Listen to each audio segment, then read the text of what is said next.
The moment attraction locks in, timing no longer matters. There's a period, almost invisible at first, when the person you're with stops asking questions. Not because they know you, but because the information stopped being useful. Men rarely notice this shift. They assume silence means comfort. It doesn't. It means the evaluation already concluded. What men interpret as deepening connection is often the opposite. The question stopped because the mental file closed. You've been categorized.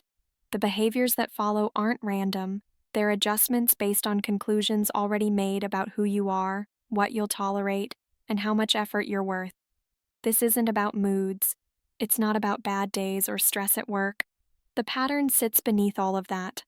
Once someone decides you're no longer being evaluated, every interaction shifts from exploration to management. And management, in relationships, is never equal. Most men assume the beginning matters most. They think the first impression, the early weeks, the moment things turned serious, that those define the relationship. They don't. What defines it is the moment observation stopped. That's when the script flipped. Here's what actually happens. In the beginning, you're studied. Your reactions are noted, your boundaries tested, your emotional range mapped. Not consciously, necessarily, but systematically. The person across from you is learning how much intensity you can handle, how quickly you forgive, how much criticism you absorb before you push back. Men think this is normal dating behavior. It is, until it isn't. The difference shows up in what happens after the information is gathered. Healthy interest uses what it learns to connect better. Narcissistic interest uses what it learns to control more efficiently. The distinction is almost invisible until you realize the questions never deepened. They stopped. You were never asked about your fears in a way that invited honesty. You were asked in a way that tested whether you'd be honest. And once that test concluded, the asking ended. This is where men get confused. They think consistency equals care. If she still texts, still shows up, still says she loves you, then everything must be fine. But the texture changed.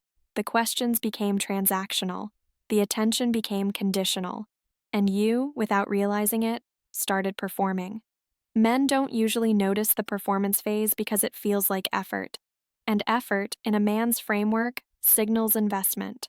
If you're trying harder, caring more, adjusting your behavior to keep things smooth, that must mean the relationship matters to you. It does.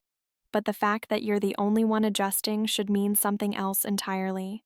There's a cognitive dissonance men experience here that's difficult to name. You're putting in more energy, but receiving less warmth. You're more available, but she's less present. You're more careful with your words, and she's less careful with hers. The imbalance doesn't announce itself. It accumulates. And here's the part that makes this so effective. She's not cold. She's not distant in an obvious way. She's responsive when it suits her. Warm when she needs something. Engaged when you've done something that reminds her why you're useful. This intermittent reinforcement is more binding than constant affection ever could be. Men mistake this variability for complexity. They think, she's complicated. She's been hurt before. I need to be patient. But complexity and calculation aren't the same thing. Complexity invites understanding. Calculation invites compliance. The shift from person to utility happens so gradually that men rarely identify the turning point. One day you're a partner, the next you're a function.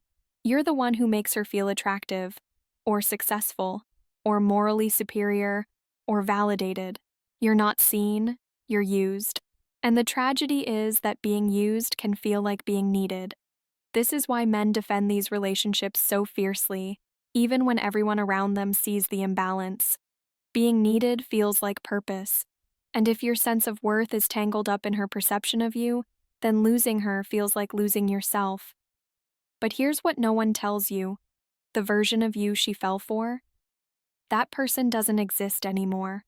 Not because you changed, but because you were never allowed to be whole.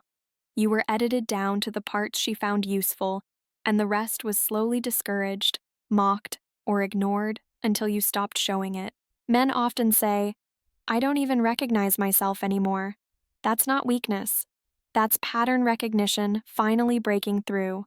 You don't recognize yourself because the person you've become isn't someone you chose to be. It's someone you were shaped into. The erosion happens in layers men don't track. First, your hobbies start feeling selfish. Not because she says they are, she's too calculated for that. She just seems disappointed when you mention them, slightly withdrawn when you come back from the gym, or from seeing friends, or from anything that didn't include her. The message is never spoken directly. It's transmitted through micro withdrawals of warmth. So you adjust, you go less often, you check in more, you start structuring your time around her availability, her moods, her unspoken preferences, and each adjustment feels reasonable in isolation. Of course, you want to spend time with her. Of course, you care about her feelings. Of course, you're willing to compromise. But compromise implies bidirectionality. What you're doing isn't compromise, it's contortion. Here's where it gets more insidious. She starts reframing your identity. The things you were confident about become uncertainties. You thought you were good at your job, until she made a comment about how your colleague got promoted faster. You thought you were in decent shape, until she mentioned how her ex used to train. You thought you were financially stable, until she started comparing your lifestyle to someone else's. None of these are framed as criticisms. They're framed as observations, neutral statements that somehow leave you feeling insufficient. And because they're not direct attacks, you can't defend against them. You just absorb them. And slowly, your baseline shifts. Men don't realize this is happening because the erosion is coupled with intermittent validation. She'll tear you down on Tuesday and build you back up on Friday. She'll dismiss your accomplishments one week and praise you effusively the next. The inconsistency isn't confusion, it's strategy. It keeps you off balance, it keeps you trying. The psychological term for this is intermittent reinforcement, and it's the same mechanism that makes gambling addictive. You never know when the reward is coming, so you keep playing, you keep adjusting, you keep hoping that if you just get it right this time, the warmth will stay. But the warmth never stays. Because it was never about your behavior, it was about control. This is the phase where men start losing their external anchors. Your friends notice something's off, your family asks if everything's okay, but you dismiss their concerns because she's convinced you that they don't understand her, that they're jealous or judgmental or threatened by what you have together. And slowly, your world contracts. Not because she demanded it, she's too smart for that, but because she made everything outside the relationship feel hollow. Your friends don't get you anymore. Your family doesn't understand your choices. Your interests feel trivial compared to the intensity of what you share with her. Except you don't share anything. She takes, and you give. And you've started calling that balance. The worst part is how invisible this becomes to you. Men in these dynamics will insist everything is fine even as they're visibly deteriorating. They'll defend her to people who care about them. They'll rationalize behaviors that, if they saw them happening to a friend, they'd call abusive. This isn't stupidity, it's conditioning. You've been trained to interpret withdrawal as something you caused and warmth as something you earned. Your emotional state is now entirely dependent on her fluctuating approval. And once someone controls your emotional baseline, they control you. Men ask, how does this happen? How do you go from confident and autonomous to anxious and diminished? The answer is gradually, then suddenly. The shift happens in increments too small to alarm you, until one day you realize you've been asking permission for things you used to just do. You've been apologizing for needs you used to voice freely. You've been managing her emotions while yours go completely unacknowledged. And here's the cruelest mechanism. She's never fully unavailable. She's never completely cold. There's always just enough warmth to keep you believing that things could go back to how they were in the beginning. That if you just stop making mistakes, stop being so sensitive, stop needing so much, you'll get her back. But the person you're trying to get back never existed. The version of her you fell for was a performance designed to secure your attachment. And now that your attachment is secure, the performance is over. What remains isn't a person relating to you, it's a person managing you. And the most damaging part is that you've started managing yourself on her behalf. You police your own needs before she even has to. You minimize your own feelings to avoid her irritation. You've internalized her framework so completely that you've become your own jailer. Men in this position often say they feel crazy. They feel like they're overreacting, being too sensitive, imagining problems that don't exist. This isn't accidental. This is the designed outcome. When someone systematically invalidates your perceptions while occasionally validating them just enough to keep you confused, you lose trust in your own reality.